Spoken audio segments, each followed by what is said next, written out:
Welcome back to Green is Good, and we're so excited to have with us today Annalisa Roger. She's the founder and CEO of the DotGreen Community, Inc., which you can find at nic.green. Welcome to Green is Good, Annalisa Roger.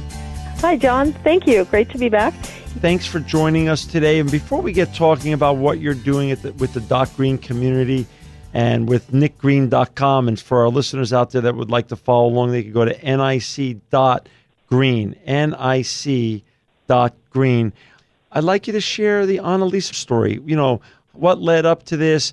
Where did you get sustainability and environmentalism in your background, and where did you find inspiration leading up to the founding of the DotGreen Community? Well, you know, I grew up in Mill Valley, California, which is coastal up in Northern California, Bay Area. And It's a place where green is really the default setting.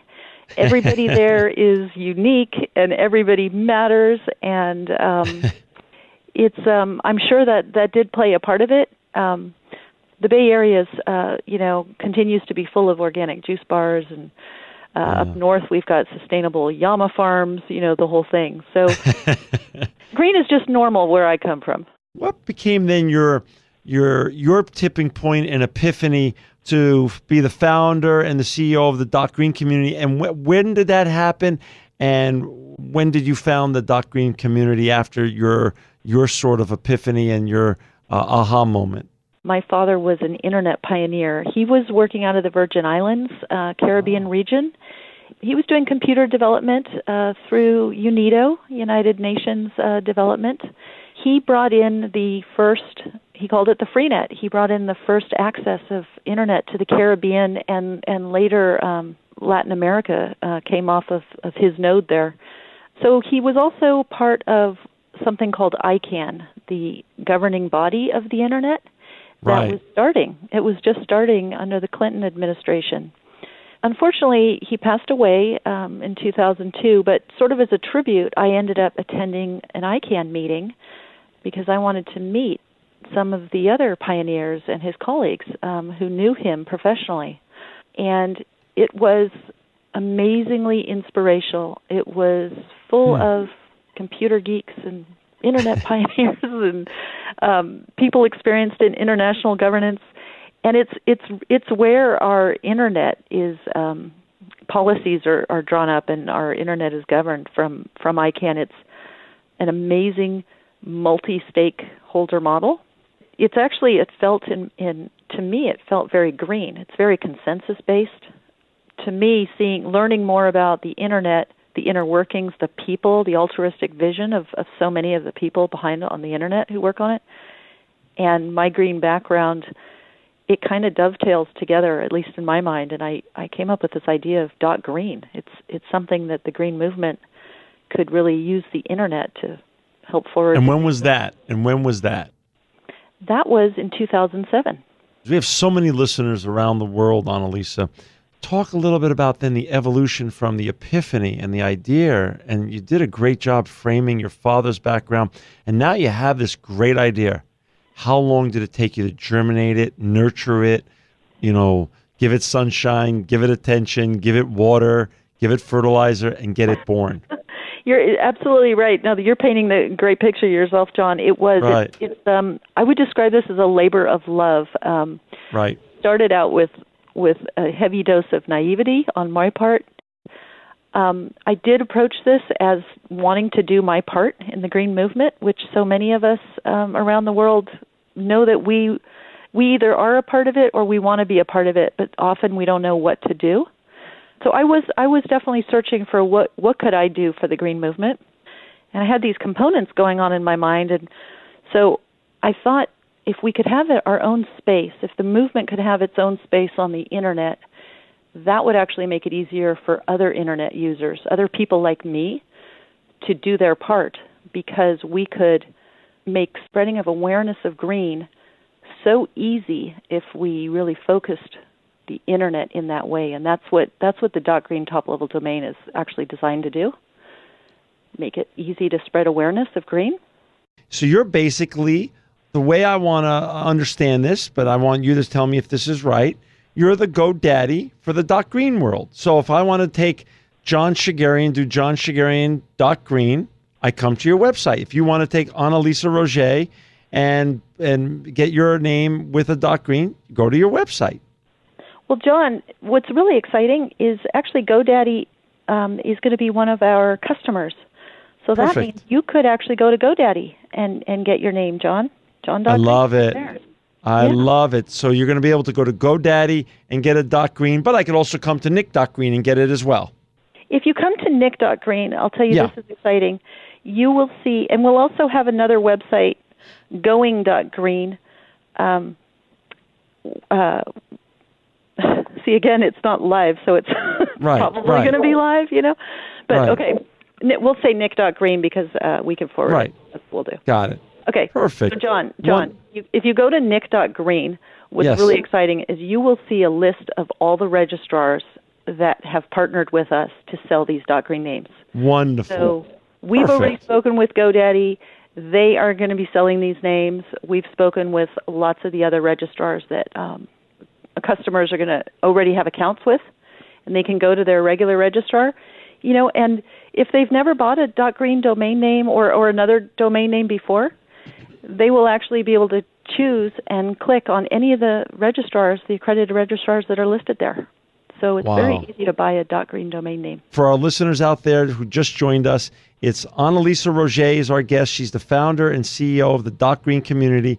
And what that means is you could go to Nick.green or GoDaddy and you could get a name or a brand that you want to register instead of with a .com, with a .green. It's a very exciting show today because talk about green is good. Annalisa Roger is making green everywhere. She's making green ubiquitous to the world, and that's very important for spreading our messages. So we thank you for doing that. Talk a little bit about the business, though. How did you, 7 years in the making, which is great. I mean, it shows how committed you are and how much dedication you have to this very important venture. Did you put the money in yourself? Did you go get a whole investor pool of money? How did you raise the money? How did you legally structure it? How did you put this whole thing together? It's fascinating to me. Yeah, it's actually been quite a journey. I started originally as thinking this was an altruistic vision and that it must be a nonprofit. A friend of mine, Jennifer Knoll, and myself, we decided to open up a public charity benefit organization in California. Those are called public benefit charity, and it's in the United States. It actually has a 501c3 status, and I think in the rest of the world it would be listed under NGO quality. So it's an organization that provides benefit for the public. It is not a private foundation. Was not owned by us. It was for the public, for the world citizens. So the idea was the DotGreen Foundation would sell these .green domain names, and the money would be used for environmental progress. And a big part of that is we wanted the environmental progress that received money from these domain name sales to actually happen in all regions of the world, so that it maintains its relevancy. So green and local is such an important component. And we wanted people to feel they could really do their part in the green world. Buying a domain name was going to help their local area. So we were really excited about that. And you asked about funding, John. And Jennifer and I, we funded it ourselves for 4 years. And it was so long because this is an international project, just like Going Green is an international project that the whole world is undertaking on its own right now anyway. So part of the ICANN process and the DotGreen new GTLD program, we had to travel around the world following ICANN, which meets 3 times in different regions of the world. And while we did that, we met lots of interesting people that are excited and involved in and around not just the Internet community, but the green community. So that was wonderful, but it did take quite a bit of resources. And we were able to last 4 years, and unfortunately the new GTLD program required that we continue this project even longer than 4 years. So we actually had to set up an additional company which is called the DotGreen Community, and that's what we are now. We've also managed to maintain the DotGreen Foundation, and it's healthy with its 501(c) status. It still exists. But we did start a green business, and that way we were able to share the story, bring in investors, green investors who were interested in making sure this project didn't die on the vine, and they've been funding us in these world travels ever since. What's normal nowadays for all these different .coms, .nets, and so when you take the metrics of some of the newer whatevers that have come out in the last 3 or 4 years, do you get to play off of those metrics and say, okay, well, this one got this many people to sign up the first 12 months or 24 months. We think we'll get this many. Do you have that? Is that the kind of metrics as a business opportunity you look at, or is it totally different, or is it very unknown? Yeah, no, those are excellent questions, and we've been tackling those questions, of course, as a green business ourselves, and working on the green investor. There are some metrics. You're right. There are lots of other new top-level domains coming online, and overall, there's going to be close to 1,000 new top-level domains. I believe 200 to 300 have actually come online. We're going to be noticing them more and more as the months go by. I know that some of the new top-level domains, especially the ones that may have had some pent-up demand, and that's an important component. The team behind the new GTLD has been going around the world telling people about it, or at least telling a community that's, a relevant associated community about that top-level domain. Several of those have come out with maybe 50,000 registrations in the first month. It's not the general story, and that's true. Some of them are very small. Some of them are more like 1,000 or even less when they first launch. Okay. And, we have to look at each case, and we have to realize, what is the story? Why would that be? There's a lot of thought that the rising tide of awareness of new GTLDs will bring up all new GTLDs. But with that being said, when we look at DotGreen, I've spoken a little earlier about pent-up demand or community or global recognition. DotGreen has all of that. Once it's live and once it's up and going, so now you and I are chatting, we're doing our next show. You come on the show next June or July.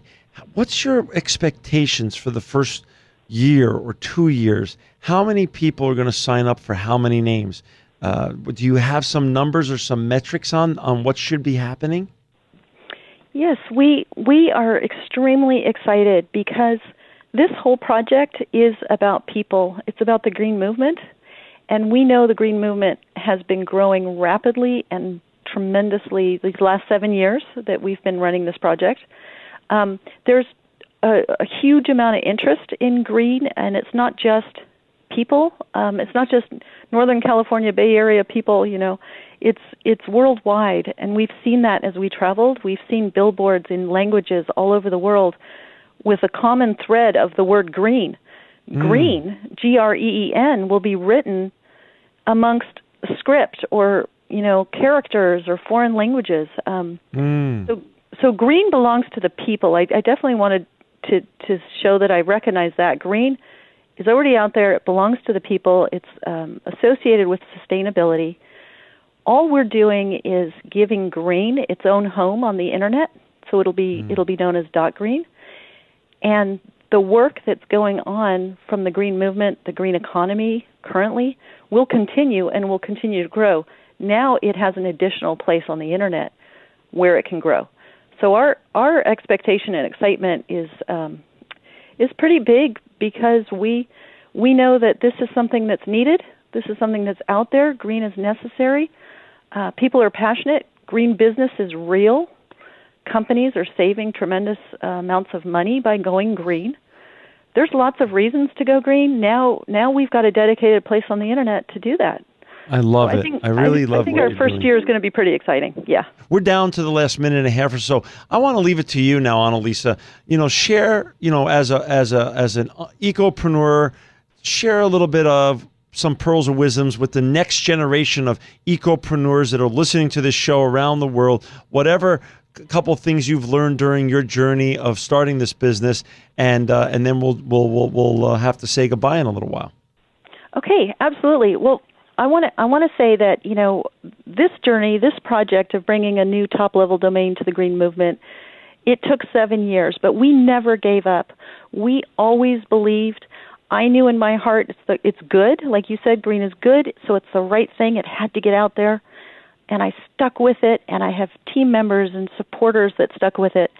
After 7 years, after many ups and downs, after lots of difficult twists, we've come out. We've survived. We've succeeded. We're bringing DotGreen to the rest of the world, and then now it's up to the world. So to the entrepreneur out there, I know it's hard. I know sometimes it's tempting to think it's unbelievable, but you know what? Believe in yourself.